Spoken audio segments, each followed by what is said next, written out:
तुम्हारी हो चुकी है पहचान, तुम्हें जान चुका है सारा हिंदुस्तान, तुम एक नंबर के हो बेईमान। मोदी ने कहा बेटा राघव चड्ढा आ जाओ, तुम्हारे जैसों के लिए ही तो खोल रखा है मैंने अड्डा। अरे माल मिलेगा बड्डा, और साढ़े नाल रहोगे तो ऐश करोगे, और जिंदगी के सारे मजे कैश करोगे।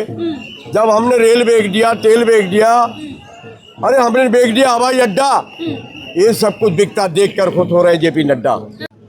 नमस्कार, मैं प्रियंका इस वक्त दिल्ली के जंतर मंतर पे हूँ। लगातार सीजेपी का प्रोटेस्ट चल रहा है, तमाम लोग समर्थन देने आ रहे हैं। मेरे साथ एक अंकल हैं, उनसे बातचीत करेंगे क्योंकि अंकल पहले दिन से बने हुए हैं, काफ़ी चर्चित हैं, वायरल हैं। अंकल क्या कहेंगे, क्या कुछ लग रहा है, ये प्रोटेस्ट कब तक चलेगा? ये चलेगा जब तक तोड़ेंगे नहीं, हाँ। तब तक छोड़ेंगे नहीं। किसको तोड़ेंगे? धर्मेंद्र प्रधान को हाँ। तब तक तोड़ेंगे नहीं, तब तक छोड़ेंगे नहीं। हाँ। और मोदी के 12 साल हाँ। देश का हो चुका है बुरा हाल। हाँ। अब मंदिर का लुट चुका है माल, हाँ। मंदिर का लुट चुका है माल। वाह मोदी जी, तुमने कर दिया कमाल। ये क्या झोले में क्या है? के झोले में है मंदिर का माल। हाँ। अब तो फकीर है, झोला उठा के चल देंगे। हाँ। मोदी जी तुम्हारा परिवार, उसी ने कर दिया मंदिर का माल पार। हाँ। मोदी जी तुम्हारा परिवार, उसी ने कर दिया मंदिर का माल पार। कभी कभी मुझे लगता है इस गिरोह के मोदी जी तुम हो सरदार। मोदी जी अब तुम चले जाओ हरिद्वार। मोदी जी अब तुम चले जाओ हरिद्वार। तो प्रधानमंत्री कौन रहेगा? गद्दी पे कौन बैठेगा? तुम्हारे बस का नहीं है यार। हाँ। मोदी की गारंटी, मंदिर में बैठ के बजाओ थाली और घंटी। समझ गए? मोदी ने कहा बेटा राघव चड्ढा आ जाओ, तुम्हारे जैसों के लिए ही तो खोल रखा है मैंने अड्डा। अरे माल मिलेगा बड्डा, और साढ़े नाल रहोगे तो ऐश करोगे, और जिंदगी के सारे मजे कैश करोगे। जब हमने रेल बेच दिया, तेल बेच दिया, अरे हमने बेच दिया हवाई अड्डा, ये सब कुछ बिकता देखकर खुश हो रहे जेपी नड्डा।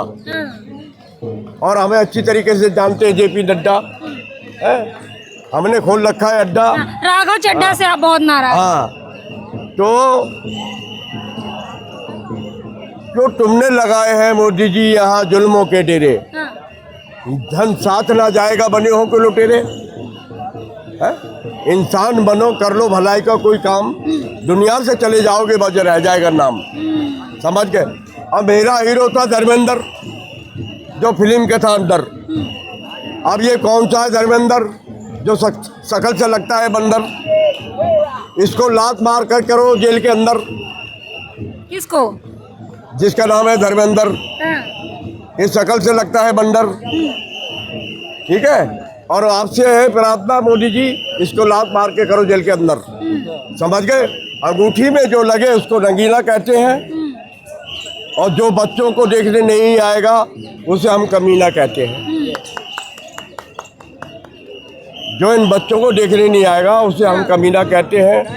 कबीरा तेरे जगत में उल्टी देखी रीत, अनपढ़ ढोंगी राज करे और शिक्षित मांगे भीख।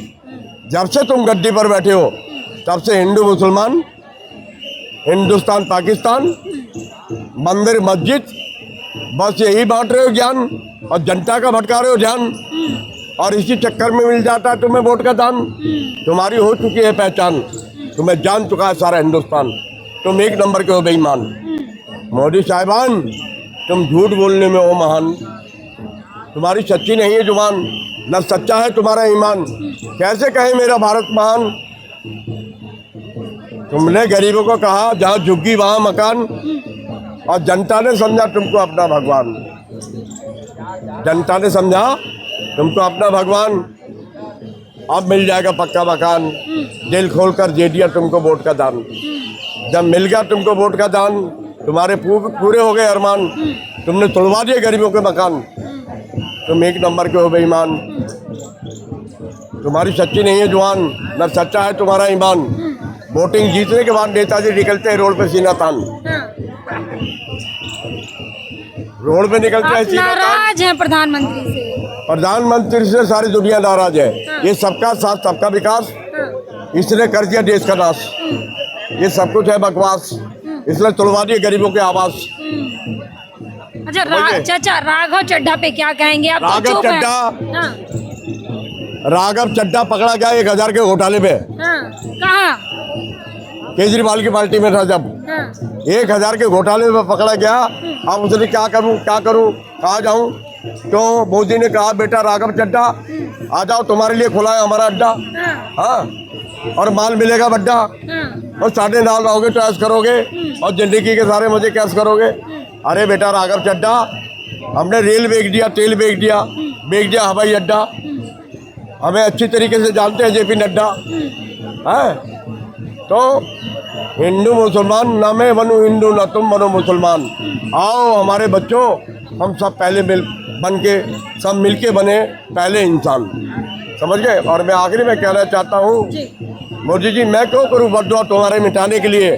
तुम्हारे अमाल काफ़ी है तुम्हारी हस्ती को मिटाने के लिए। देखिए अंकल ने बहुत बड़ी बात कह दी है कि प्रधानमंत्री जी आपके कारनामे ही आपको मिटा देंगे। आपको क्या लगता है? कमेंट बॉक्स में हमें अपनी प्रतिक्रिया जरूर दीजिएगा। धन्यवाद।